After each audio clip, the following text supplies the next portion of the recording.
movies are sticking together. Good. Um, Fantastic Beasts and Where to Find Them 3D. This is one of the rare ones that I actually saw in theaters and was able to pick up in 3D Blu-ray, and not like a re-release like Finding Nemo was, but like an actual 3D movie in the theaters. And 3D is pretty good. This is a pretty good movie. I think this would have been great as a standalone, but then they were like, "Oh, we want to do 5 movies in this series," and then the second movie came out, and I haven't seen it, but I've heard a lot of not great things about it. So it's a shame that they were like they came out of the gate with a really powerful story, and then they just stumbled and fell on their face. But this one is worth it. Worth it even without the 3D. But the 3D in this movie is pretty good. It's been a while since I've seen this. Nothing super stands out to me, but the animals in 3D are pretty great. Let me get some water. We have a lot more to go. Here's a good one. This is another stop motion animated film in 3D, Frankenweenie. I believe this one was a post conversion job, but all the same, the 3D is still fantastic. I was trying to look on the back to see if I could see if it was post converted or shot that way. I don't know. I can't remember. Maybe I think it might have been shot in 3D or post converted. I don't know. But the point is, they knew what they were doing, and this is a fantastic 3D film. If you don't have Frankenweenie and you're interested in picking it up, get the 3D version if you can. I mean, right out of the beginning, the main character is making like a 3D film in his room. So I mean, they knew, and it's a hallmark. It's a callback to those classic 1950s horror films. This movie is entirely in black and white, I believe. I saw it somewhat recently, like back in Halloween. But yeah, really bold of Disney to make a movie like this. Just release it in black and white, and it's really good, though. Really, really, really good. If you're a fan of classic horror films, you're gonna love this one. The classic monster movies from like Universal. This is one you're definitely gonna want to pick up, and pick up in 3D because it's really good. Now this is a re-release, I believe, post-converted re-release, Gamer in 3D. Now I can't remember too much. I believe this movie is, if you're a criminal, you can be sent in this you get controlled by like some rich person in a virtual reality game, and if you somehow survive, you get your freedom. These are like people that are put on death row, and you have the option to play these games, and if you win, then you get to go free. There's like some conspiracy going on, but the 3D in this movie is, the post conversion is not super fantastic. Sometimes it looks okay, but this movie is, I mean, you're not going to miss it if you don't see it. I just remember not being super impressed. It is rated R, though, so you get a lot of... It's really a bizarre idea, so maybe pick it up just for that. Godzilla. I didn't see this movie in theaters. I didn't jump on the Godzilla train until it came out on Blu-ray, and then I saw Kong Skull Island in theaters.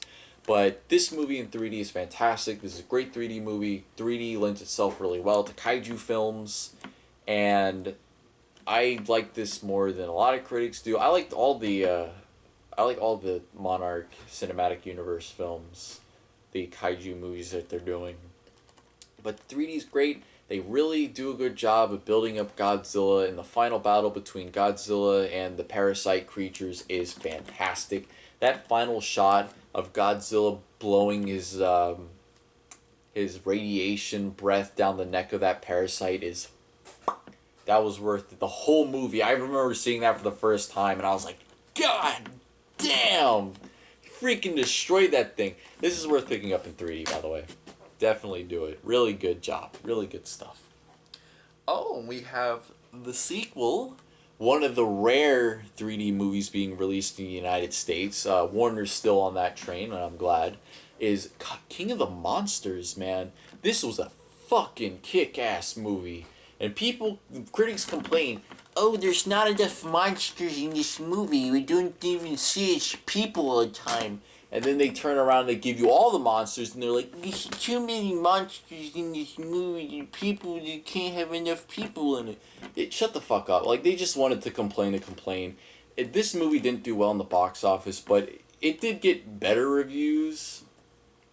Fans loved this film. I love this movie.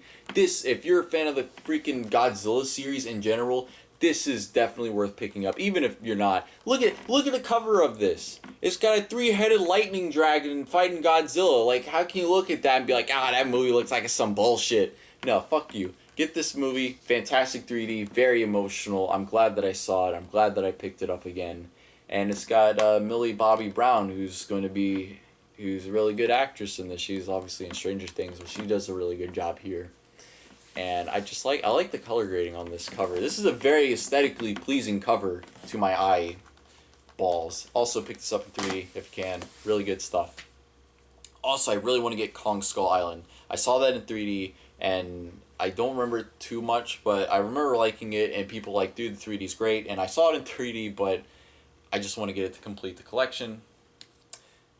This is one that I was disappointed with, and then I saw it again recently, and I was a little bit more impressed with it, but Goosebumps. When I say disappointed, I mean in the 3D itself. This movie is a fantastic movie, by the way. A lot of people kind of cringed on it because they were like, they saw the trailer and like, wow, this looks like something from the 90s, but it's like, that's like the whole point. This movie is written like a Goosebumps story. R.L. Stine, I believe, was involved with it every step of the way. This movie was stuck in development hell for a long time, and I believe Tim Burton was on board to direct at one point, but this is directed by, I can't remember, I don't remember the director, Rob Letterman. And I was really nervous. When this movie was coming out, you have to understand, this was a time when Sony Pictures was making a bunch of awful films, and I was like, oh my god, they're gonna ruin this. Rob Letterman he made Shark Tale, which is my least favorite DreamWorks movie. It's one of my least favorite animated movies ever. And he also made Gulliver's Travels, which is kind of a guilty pleasure. I do want to get that in 3D, Gulliver's Travels. So I was like, man, I'm really nervous, and I saw it, and I fell in love with this movie. I thought it was fantastic. I was a little disappointed with the 3D. They don't push it as much as I think they could have, but I watched it again recently, and I was like, the 3D's pretty okay. There's some pop-out stuff, but not too much. I think a story like Goosebumps would be fantastic for the medium of 3D. They just don't make it as deep or as volumetric as they could have. But it's still there. The end credits actually has the best 3D in this entire movie when they're zooming through all the different landscapes and they're showing like the covers of the Goosebumps books. That's like the best 3D in the whole movie. But even still, this is a great movie to watch in general, even without the 3D. One thing I have to comment on is that Sony has like thicker Blu-ray cases than the normal ones are. Like, you can't really see it, but it's thicker and it's takes up a little bit more room on the shelf. This is also one of the first ones I got. It came out like 2015 or something, 2016. Well, the movie came out in 2015, but the Blu-ray came out in 2016. This is one that a lot of people say is demo-worthy. I think it looks great. It's not one that I would bring out as a demo-worthy movie. There's another space movie that I have that I would show people before this one, but it is still fantastic. Gravity, awesome, short and sweet film. Like it's like an hour and 20 minutes. The visual effects are completely out of this world, and that's a pun. The 3D is pretty decently well done. But this is great, man. This is a movie that I will still get choked up over. It's got a really powerful message. It's almost got the same message as another movie that I'm going to get to that I was talking about just a moment ago, but it's just fantastic. This is a really intense movie. Like, you want a movie that makes you feel uncomfortable like the whole way through, because you're like, oh gosh, this person could die. This is it. Also, Dunkirk. Dunkirk, I saw that in IMAX. It's not a 3D movie, but I did see it in IMAX, like a proper IMAX theater. And that's one of the most intense movies I've ever watched. Anyway, I don't have that one. The Great Gatsby in 3D. This is a weird pick for a 3D movie. The Great Gatsby. You got Leonardo DiCaprio and you got Tobey Maguire. But I'm really it's so weird because when you say like oh yeah, the Great Gatsby, like you don't think oh that'll be a good 3D story. But they made it in 3D. It's a weird. I believe this was shot in 3D. But the 3D in this movie is really good. Even if the source material doesn't really lend itself too fantastically, I understand what they were trying to do. They had like all the party scenes, and they wanted it to be like this exorbitant or fantastic over the top thing. But the 3D is fantastic, even if the story isn't really lends itself well to 3D. But I mean, they have a lot of layers. They do a lot of stuff with the 3D. So if you pick this up strictly for the 3D, you're not going to be disappointed. It's a pretty decent movie as well. There's also another one that I had, that one of the earlier ones I picked up. Now this is another Steelbook that was gotten out of necessity. It's not a super fantastic movie, and the 3D is pretty okay. Visually, it's interesting, but we're talking about Gods of Egypt here. Got all this stuff in the front. I will admit that the art looks really nice. Like I said, the art direction, visually, this movie is pretty great. Even if the story's a little bit lackluster and the 3D can be a little bit but I saw this in IMAX 3D, and the shot where Jeffrey Rush is pulling the sun around the world fucking blew my mind. It was almost, that shot was almost worth price of admission alone to see this movie.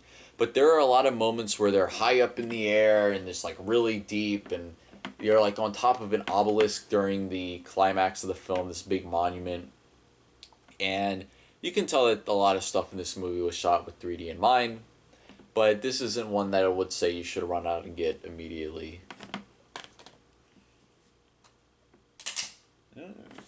This is one I probably will end up watching pretty soon, and that is Guardians of the Galaxy. This is a movie that I picked up. This movie, actually, Guardians of the Galaxy, is what really got me into the MCU.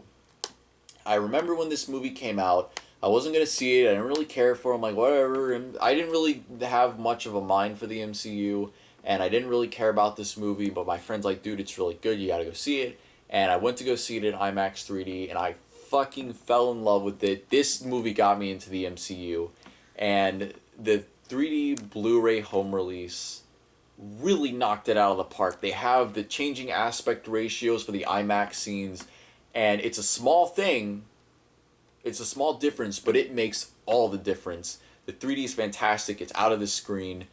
Highly recommend getting this in 3D Blu-ray. I love it when they mess around with the aspect ratios, and I have another movie coming up that does the same thing. And it's also a fantastic movie. I mean, everyone knows Guardians of the Galaxy. We're going to do a twofer on this one. The freaking case art's coming out, though. So, I remember, I love Harry Potter. I love these movies.